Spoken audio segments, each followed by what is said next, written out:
కాలంలో కూడా అలాగనే ప్రజలు ముసుగుతోనే భక్తి చేస్తున్నారు. వారి ముసుగులు తీయబడకుండానే వారు వెళ్ళిపోతున్నారు. ఎంత వాక్యం విన్నా, ఎంత ఉపదేశం విన్నా వాళ్ళ ముసుగులు తీయబడట్లేదు.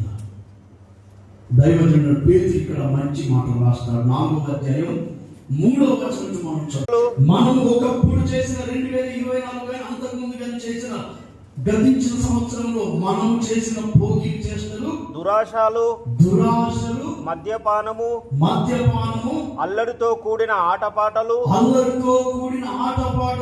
త్రాగుబోతుల విందులు, డాన్స్, రకరకాల కారణాలు, చేయదగని విగ్రహ పూజలు, విగ్రహ సంబంధమైన అన్య సంబంధమైన ఆచారాలు, అక్కడికి వెళ్ళి ఇక్కడికి వెళ్ళి లోక సంబంధమైన ఆచారాల్లో పాల్పొంది మొదలైన వాటి యందు నడుచుకొనుచు అన్యజనుల ఇష్టము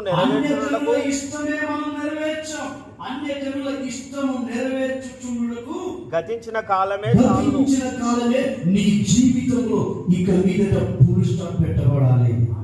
గతించిన కాలమే చాలు. ఈ 2025 నూతన మనసులో మనం ప్రవేశపెడదాం. నూతన ఆలోచనతో మనం అడుగు పెడదాం. ఇంకా గతించిన కాలమే చాలు. అన్య జనుల ఇష్టం నెరవేర్చిన కాలం చాలు. చాలా మంది క్రైస్తవులు అన్య జనులను సంతోష పెట్టడానికి బ్రతుకుతున్నారు.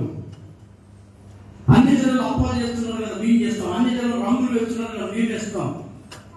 ఎవరు అన్య జనులు దసరా పండుగ చేస్తున్నారు కదా, మేము చేస్తాం.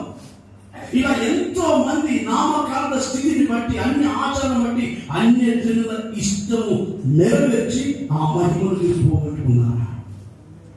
దేవుడు అంతకంతా మీరు మహిమ తీసుకెళ్లాలనుకుంటున్నాడు.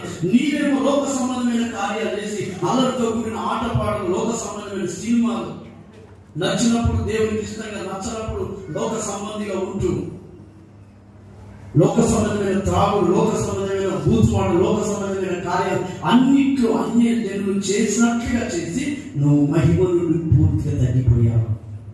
గతించిన 2024 ఇక చాలు. నీ జీవితంలో నీ ఇష్టానుసారంగా బ్రతికిన కాలం చాలు. నీకు నచ్చినట్టుగా బ్రతికిన కాలం చాలు.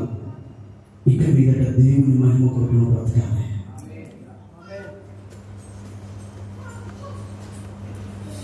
ఆ మహిమ కొరకు బ్రతకాలంటే ముసుగు తీయబడాలి. అల్లరితో కూడిన ఆటపాటలు, త్రాగుబోతుల విందులు, ఏమండి సీరియల్, లోక సంబంధమైన హీరోలను ఫ్యాషన్గా పెట్టుకొని